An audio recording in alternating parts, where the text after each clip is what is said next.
बिहार में साल के अंत में विधानसभा चुनाव होने वाले हैं। इसी बीच केंद्रीय मंत्री चिराग पासवान ने कहा कि 2030 में विधानसभा चुनाव में मैदान में उतरेंगे।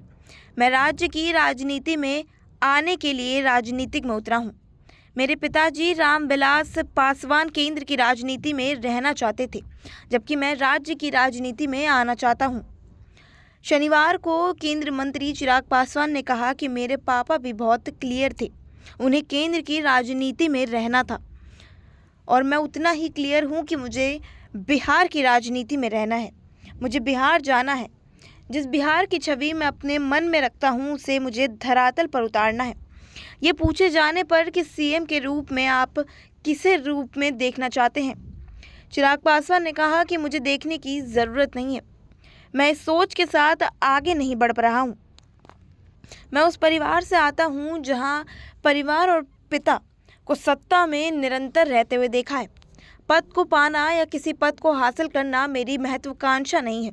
उन्होंने कहा कि मैं उस व्यवस्था का हिस्सा बनना चाहता हूँ जिसमें मैं अपनी सोच बिहार फास्ट को ज़मीन पर उतार सकूँ।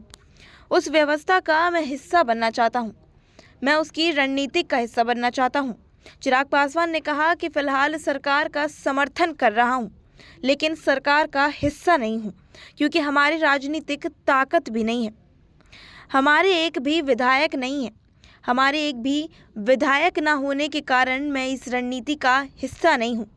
इसलिए मैं पॉलिसी मेकिंग का हिस्सा नहीं बनना चाहता। इस कारण मैं अपनी सोच को नहीं उतार सकता। चिराग पासवान खुद को किस भूमिका में देखते हैं, इस सवाल पर उन्होंने कहा कि मैं बिल्कुल विधानसभा चुनाव लड़ूंगा। मैं मुंबई में रहता था, आज बिहार में जिसे थोड़ा समर्थ होता है उसे अपने बच्चों को बिहार से बाहर भेज दिया जाता है।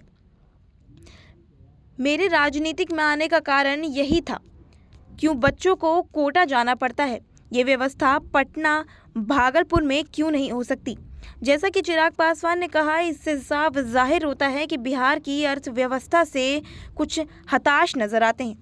फिलहाल इस खबर में इतना ही। दुनिया देश की तमाम खबरों से जुड़े रहने के लिए बने रहिए हमारे साथ SPN9 न्यूज़।